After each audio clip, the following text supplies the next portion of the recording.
Son las 7:48 y recibimos en RPP al economista David Tuesta, que conoce con detalle todos los mecanismos de nuestra economía, no solamente por su presencia en el terreno, sino por haber sido ministro de Economía y Finanzas. Doctor Tuesta, buenas noches. Quisiera comenzar preguntándole algo. Se dice, es un lugar común decir que el dólar es el animal más tímido en cuanto siente peligro, riesgo o incertidumbre, sale corriendo y desaparece. ¿Cuál es el impacto que las elecciones en sí mismas y sus resultados han tenido desde ya sobre la situación económica en nuestro país, tal y como se revela, por ejemplo, en la evolución del dólar o el comportamiento de la bolsa de valores? Sí, Fernando, buenas noches. Buenas noches. El dólar en general responde en este contexto electoral con mucha volatilidad, con subidas y bajadas, dependiendo de las noticias que va recibiendo en el día. En un contexto electoral se vuelve muy sensible, ¿no? Pero la tendencia en general, más allá de las subidas a la baja, tiende a ir al alza, ¿no? En tanto se vaya percibiendo un escenario relativamente predecible. Si es que estamos hablando de dos candidatos, en este caso ya de segunda vuelta, que más o menos comulgan las mismas características respecto al modelo económico, uno esperaría que el mercado estuviera menos volátil y que en general viéramos un dólar un poquito más estable. Ahora que nos encontramos casi en una especie de elección de cuál es el modelo económico que vamos a seguir a partir de julio del próximo año, entonces los mercados se pueden ver un poco más nerviosos y seguramente a medida que vayan recibiendo mayores noticias, pronunciamientos por parte de ambos candidatos, a medida que también vayan saliendo nuevas encuestas, seguramente vamos a ir percibiendo estos movimientos.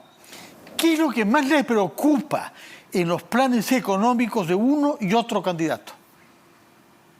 Mira, como denominador común de no solamente estos dos, sino de todos los programas económicos que estuvieron de alguna manera involucrados en la primera parte de la primera vuelta, ninguno de los planes concretaba, ¿no? Eran planes más en el lado del pronunciamiento, más que del cómo. Si bien es cierto, esto es un lugar común todos los años, ningún plan suele ser completamente detallado, quizás en las circunstancias actuales con la pandemia de por medio y tantos desequilibrios en el plano fiscal, con caídas abruptas de la economía, etcétera, se hubiera esperado un poquito más de detalle respecto a cómo se va a hacer. Eso es uno. Y dos, en general los planes yo creo que no han tenido recato en cuanto a ofrecer lo más que se puede cuando realmente estamos en condiciones donde hay que tener mucho cuidado en cuanto se ofrezca, porque, por ejemplo, nuestro nivel de endeudamiento se ha incrementado en casi 10 puntos del Producto Bruto Interno, nuestro déficit fiscal más o menos similares características, y si bien todavía contamos con un espacio fiscal gracias al buen manejo responsable que se ha tenido durante décadas, igual hay que tener mucha prudencia respecto a cómo se maneja. Eso respecto del impacto sobre la economía producido por los candidatos. Pero hay otros actores en la escena. El Congreso por una parte y el Ejecutivo por otra. Comencemos por el Congreso, puesto que ha habido una serie de leyes, algunas de las cuales han sido severamente criticadas por usted, que han merecido que el gobierno no las quiera promulgar y más bien presente recursos ante el Tribunal Constitucional o anuncie que las va a observar. ¿Cuáles de esas leyes que el Congreso, por cierto, sigue elaborando en medio de las circunstancias que vivimos, le parece a usted la más dañina?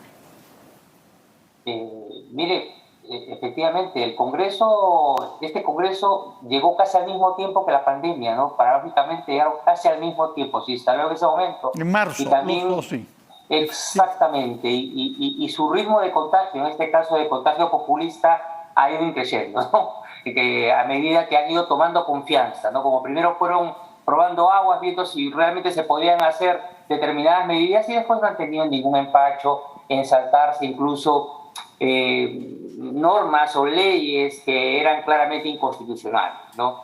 De hecho, un claro ejemplo pues, ha sido el tema en su momento de los peajes, luego estuvo el tema del ONP, para mencionar solamente dos casos de leyes de carácter inconstitucional, que el Tribunal Constitucional reaccionó dentro de todas las demoras que siempre existe, reaccionó con buen ritmo. y ahora pues hay tres, básicamente, que es la que el ministro de Economía, el doctor Guala Mendoza, salió a, yo creo, a pronunciarse con determinación, ¿no? Que es el tema del retiro de las AFPs, ¿no? Un retiro exagerado que se estaba dando. El segundo es el tema del retiro de la CPS. Ese sí está un poquito, de repente, en el límite de si se puede ser inconstitucional o no. Y luego está el tema de lo que se denomina la ley antiusura, ¿no? El tema del control de las tasas de interés, ¿no?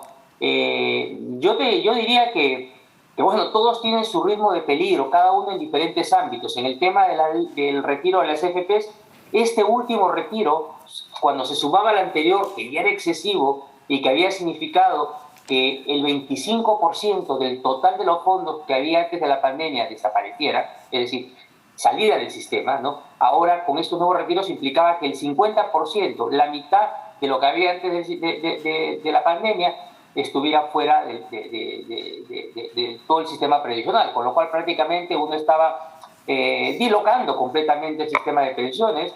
Y miren que hubieron proyectos de ley que incluso decía que se podía retirar hasta el 100% en algún momento, que básicamente ya significaba desaparecer. Entonces, eso tiene varios elementos de tipo inconstitucional. El primero, que es una iniciativa de gasto, porque se llega a mucha gente en desprotección. Esto implica que en algún momento un gobierno va a tener que atender a los 4 millones que se van a quedar con su cuenta en cero después de todo esto.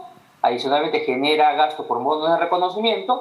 Y finalmente, pues va directamente contra el tema de la intangibilidad del fondo de pensión, ¿no? Porque básicamente, si ya te has llevado el 50%, prácticamente estás yendo contra el significado, contra el fondo de lo que significa un sistema previsional.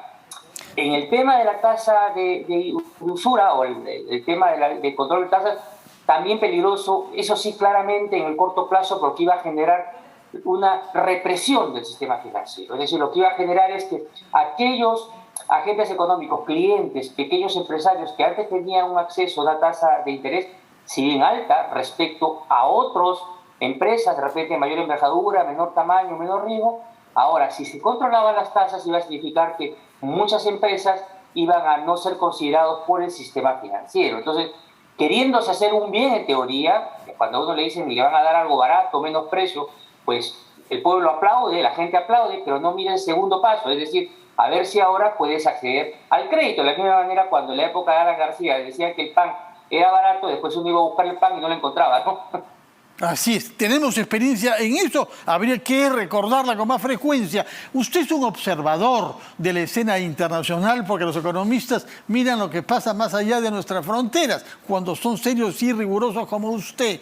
¿Dónde ve usted un país que haya aplicado un modelo que le parezca inspirador? Modelo que por una parte preserve los equilibrios macroeconómicos, pero por otra parte garantice una inversión en hacer frente al desempleo y la pobreza y también a la quiebra de empresas.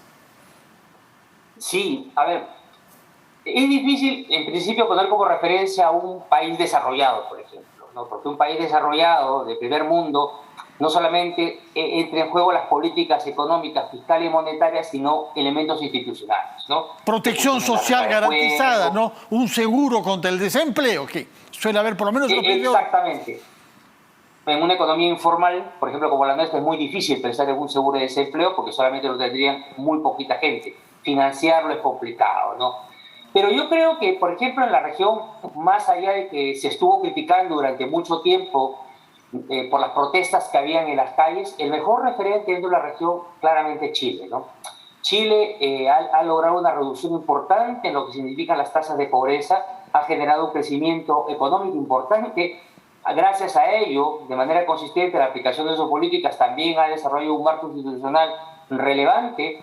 Es cierto que a medida que uno va adquiriendo mayores niveles de crecimiento, que la gente quiere que se distribuya mejor, en parte es, yo creo, la explicación de las protestas que han habido en Chile, pero en general, incluso, por ejemplo, en el sistema de pensiones, en el tema del manejo de su sistema bancario, yo creo que es un buen referente en la región. Algunos mencionan, por ejemplo, Uruguay, pero el caso uruguayo tiene, si bien es cierto, es un país progresista, tiene también varios indicadores en términos sociales que son bastante interesantes, ¿no? En términos de pobreza, de reducción de pobreza, reducción de desigualdad, pero por ejemplo, como ha sido de repente muy enfocado al gasto fiscal, hoy tiene serios problemas en el ámbito fiscal, por ejemplo. Ese es el tema, ¿no? Tratar de encontrar el equilibrio. Yo creo que esa es la mejor referencia. Tratar de buscar el equilibrio en el ámbito económico, fiscal, monetario, eso es la base para un crecimiento a largo plazo, y buscar las políticas redistributivas después. Fíjese usted que el Perú, aunque muchos no quieran reconocer ello, no, en los últimos 30 años el Perú ha experimentado una mejora impresionante en crecimiento, en reducción de pobreza y en reducción de inequidad que no se ha observado en ninguna etapa y en esperanza de de la vida. economía. Y en esperanza de vida, ha sido muy interesante. Nos quedan 60 segundos y yo quisiera preguntarle algo que es muy importante, aunque sea tabú para muchos. ¿Qué impacto puede tener una buena gestión del cobre en el Perú en la circunstancia actual en la que este metal está creciendo, está aumentando su precio en el mercado internacional? Tremendamente importante. Mire, si es que se logra extender un superciclo de los metales como se está anticipando, Perú se vería tremendamente beneficiado con el crecimiento del cobre. Prácticamente ha experimentado un crecimiento por encima o alrededor del 60% en los últimos 12, 14 meses en el precio del petróleo.